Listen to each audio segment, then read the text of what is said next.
So friends, मैं अपने last video का कंटिन्यूएशन है ये।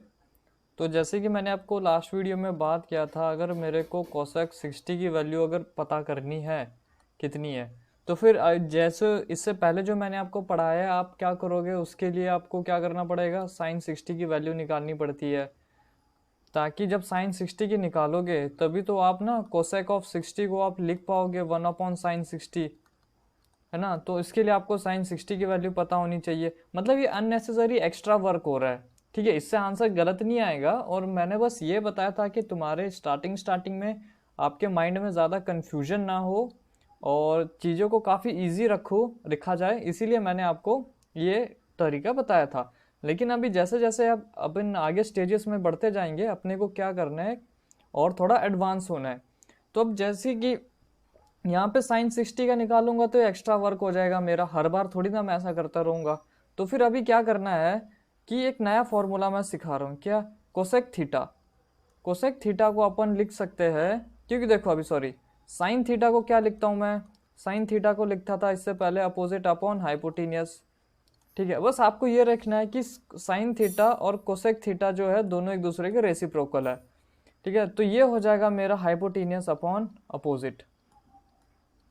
ठीक है, जैसे कि अगर यहाँ से अगर मैं पूछूं कि साइन 60 की वैल्यू कितनी है, तो साइन 60 की वैल्यू आप ट्रिग्नोमेट्रिक टेबल बना सकते हो। अगर आपको याद नहीं है तो ट्राइंगल बना सकते हो। जैसे कि ये हो जाएगा ए, और ये हो जाएगा बी, ये हो जाएगा मेरा सी। इसको मैं ले रहा हूँ 30, ये हो रहा है मेरा 60, और ये है मेरा 90। तो 30 के अपोजिट वाली साइड 1, फिर ये आ जाएगा 2, और ये हो जाएगा √3। अभी साइन 60 की वैल्यू क्या होगी, √3/2। तो ये हो जाएगा मेरा √3/2। तो अब कोसेक 60 की वैल्यू क्या होगी, कोसेक का मतलब क्या होता है, अपोजिट, हाइपोटेनियस अपॉन अपोजिट। तो ये रहा मेरा 60 के अपोजिट वाली साइड √3 और हाइपोटेनियस है 2। तो यहाँ पर आ जाएगा मेरा अपना यहाँ पर आ जाएगा मेरा क्या, अपोजिट साइड कौन सी है मेरी, √3। तो यहाँ आ जाएगा √3/2। अब यहाँ से आप कोसेक 60 का चेक कर लो, ये है कोसेक थीटा, और 60 का टेबल ये रहा 2/√3। ठीक है, इसको काट दो, 2/√3, ये देखो आ गया आपका। तो इससे भी आपको आसानी होगा। सिमिलरली आपको क्या रखना है, देखो साइन और कोसेक, कोसेक थीटा दोनों क्या है, रेसिप्रोकल है एक दूसरे के। सिमिलरली कॉस थीटा और सेक थीटा दोनों एक दूसरे के रेसिप्रोकल है, और टैन थीटा और कॉट थीटा दोनों एक दूसरे के रेसिप्रोकल है। तो ये चीज आपको दिमाग में रखना है कि कौन किसका रेसिप्रोकल है, साइन थीटा और कॉस थीटा। कभी कभी बच्चे कंफ्यूज हो जाते, क्या करते हैं, साइन थीटा का रेसिप्रोकल सेक थीटा कर देते हैं। तो ये आपका तभी सॉल्व होगा, क्लियर होगा कॉन्सेप्ट, जब आप ज्यादा से ज्यादा इनकी प्रैक्टिस करेंगे, ज्यादा से ज्यादा क्वेश्चंस के साथ डील करेंगे। तो अगर आपको इसमें कुछ डाउट है या और क्लैरिटी चाहिए तो आप कमेंट सेक्शन में डाल देने का, तो फिर मैं आपके लिए एक अलग से और क्लैरिटी के साथ नेक्स्ट वीडियो बना दूंगा। ठीक है, तो अभी मैं आपको बताता हूँ कि 0 और 90 का कैसे याद रखना है। ठीक है, 1 मिनट। ठीक है, अब देखो कि जैसे कि साइन 0 की वैल्यू, साइन 0 की वैल्यू 0 होती है, और साइन 90 की वैल्यू होती है मेरी 1। अब यहाँ से इसका कंपैरिजन करोगे, कॉस 0 का वैल्यू होता है 1, और कॉस 90 का वैल्यू होता है 0। ये चीज आपको ध्यान रखनी है, ठीक है। Sine 0 0, sine 90 1। अभी साइन 0 0 है, तो कॉस 0 क्या होगा मेरा, अपोजिट होगा इसका 1। ठीक है, सिमिलरली साइन 90 1 है, तो कॉस 90 क्या है मेरा, 0। ये आगे आपको ये थोड़ा सा प्रैक्टिस करोगे तो ये आपको चीज याद रहेगा। अब मैं जाता हूं आपको टैन का।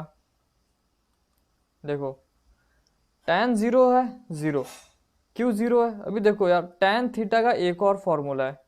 टैन थीटा का मैंने इससे पहले क्या बताया था, opposite side upon adjacent side बताया था।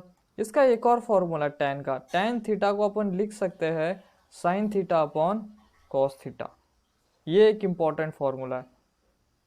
ठीक है, अब देखो टैन ऑफ 0, का मतलब क्या हो गया जाएगा, साइन 0 अपॉन कॉस 0। अब साइन 0 की वैल्यू कितनी है, 0। कॉस 0 की वैल्यू कितना है, 1। अब 0 डिवाइडेड बाय 1 क्या हो जाएगा, 0 हो जाएगा। अब देखो यहाँ पे tan 0 तो 0 दे रखा है। अब कॉट, अब मैंने आपको क्या बताया था, tan थीटा और कॉट थीटा दोनों एक दूसरे के रेसिप्रोकल है। अगर tan theta sine theta upon cos theta लिख सकता हूँ, तो कॉस थीटा को क्या लिखूंगा मैं, इसको लिखूंगा cos theta upon sine theta, reciprocal हो जाएगा इसका।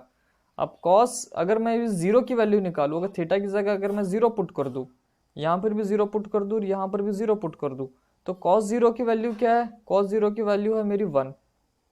और sin 0 की वैल्यू क्या है, sin 0 की वैल्यू है मेरी 0। इसका आंसर हो जाएगा नॉट डिफाइन। नॉट डिफाइन का मतलब इन्फिनिटी। इन्फिनिटी का मतलब क्या है कि ये कभी डिवाइड ही नहीं होगा। जैसे कि अगर 1 को 0 से डिवाइड करते जाओ तो 0 1 जा कितना आ जाएगा, 0 आ जाएगा, 1 आ जाएगा, फिर भी रिमाइंडर रहा है। फिर अगर मैं इसको पॉइंट से डाल के करूँ, यहाँ पे डाल दूंगा, फिर 0 1 जा, 0 10 जा, जो भी है कि 0 ही आने वाला है ना। 0 10 जा भी अगर मैं करूँ तो भी 0 ही आएगा, फिर ये 10 आ जाएगा, फिर ये 1 आ जाएगा। मतलब ये एंड ही नहीं होगा, ये इन्फिनिटी तक चल जाता रहेगा, जाता रहेगा। ठीक है, तो इसीलिए यहाँ पर उन्होंने वैल्यू दे रखा है नॉट डिफाइन। इन्फिनिटी का मतलब क्या होता है, नॉट डिफाइन, एक स्पेसिफिक वैल्यू नहीं मिलने वाली अपने को। तो इसी बहाने आपको देखो अभी क्या करना है ना, इसके अलावा अभी अपना कौन सा बचा, tan 90। ठीक है, tan 90 को मैं कैसे लिख सकता हूँ, इसको लिख सकता हूँ मैं sin 90 बाई cos 90। अब देखो sin 90 की वैल्यू कितनी दे रखी है, 1। cos 90 की वैल्यू कितनी दे रखी है, 0। अब 1 अपॉन 0 क्या आ जाएगा, anything divided by 0 is not defined.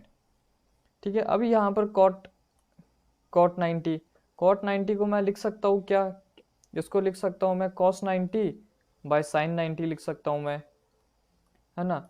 अब cos 90 की वैल्यू कितनी है, 0। इसकी वैल्यू sin 90 कितनी है, 1। 0 बाय 1 क्या हो जाएगा, ये हो जाएगा मेरा 0।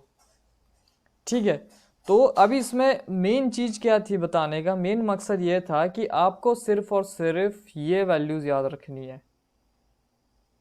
आप इन वैल्यूज की मदद से आप tan 0 की वैल्यू निकाल सकते हैं, cot 0 की निकाल सकते हैं, tan 90 की निकाल सकते हैं, cot 90 की निकाल सकते हैं। तो अगर ओवरऑल देखा जाए, ओवरऑल सिर्फ आपको इस पूरे टेबल में से जो रट्टा लगाना है वो है ये, सिर्फ और सिर्फ ये। बाकी सारी चीजें आप ऑन द स्पॉट डिराइव कर सकते हो। ठीक है, आपको याद करने की ज़रूरत नहीं है। तो ये था एक छोटा सा शॉर्टकट ट्रिक जो मैंने आपके साथ शेयर किया है। अगर फिर भी आपको इसमें कुछ डाउट आता है या कुछ और क्लियरिटी चाहते हैं तो आप कमेंट सेक्शन में डाल देना, और फिर मैं उस डाउट को क्लियर करने के लिए एक नया वीडियो अपना बना दूंगा। ठीक है, थैंक यू।